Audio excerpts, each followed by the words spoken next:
equals does your device need fixing? We offer a free diagnosis. We pick up and deliver right to your door, no calls or travel needed. We send you a quote before repairing, and only go ahead if you approve it. Easy, transparent, and professional. Link in description. Today, we are diving into the repair of the Dyson HP04 heater, specifically focusing on the heating element.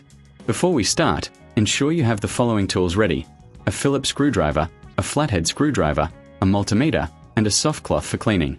First, unplug the heater from the power source to ensure safety. Once it's unplugged, we'll begin by removing the outer casing. Use your Phillips screwdriver to unscrew the screws located at the back of the unit. There are typically 4 screws. Make sure to keep them in a safe place as you'll need them later. With the screws removed, gently pull the casing away from the main body. Be cautious as there may be wires connected to the casing. If you encounter any resistance, double-check for any screws you might have missed. Once the casing is off, you'll have access to the internal components. Next, locate the heating element. It's usually situated near the bottom of the unit. Before proceeding, take a moment to inspect the area for any dust or debris. A clean workspace is essential for effective repairs. Use your soft cloth to wipe down any surfaces, ensuring you don't leave any residue behind. Now, we'll test the heating element with a multimeter. Set your multimeter to the resistance setting and connect the probes to the terminals of the heating element. A reading of 0 indicates a short circuit, while an infinite reading suggests a break in the element. If you find that the heating element is faulty, it's time to replace it. If you reckon this is too hard, remember we offer pickup and delivery at your home, making it easier for you to get professional help without any hassle. To replace the heating element, carefully disconnect the wires attached to it. Make a note of where each wire connects, as this will be crucial for reassembly. Once the wires are disconnected, remove the screws holding the heating element in place.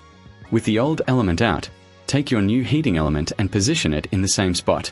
Secure it with the screws you previously removed. Reconnect the wires, ensuring they are attached to the correct terminals. This step is vital for the heater to function properly. After replacing the heating element, it's time to reassemble the unit. Carefully place the outer casing back onto the heater, ensuring all wires are tucked away safely. Reinsert the screws at the back, tightening them securely. Finally, plug the heater back into the power source and test it to ensure everything is functioning correctly. If you encounter any issues, don't hesitate to reach out for a quote before repair. Remember, we are here to help you with professional diagnosis without obligation, ensuring you have peace of mind with your appliance repairs. And that's it. You've successfully repaired your Dyson HP04 heater. Enjoy the warmth and comfort it brings to your home. Does your device need fixing? We offer a free diagnosis. We pick up and deliver right to your door, no calls or travel needed. We send you a quote before repairing, and only go ahead if you approve it. Easy, transparent, and professional. Link in description.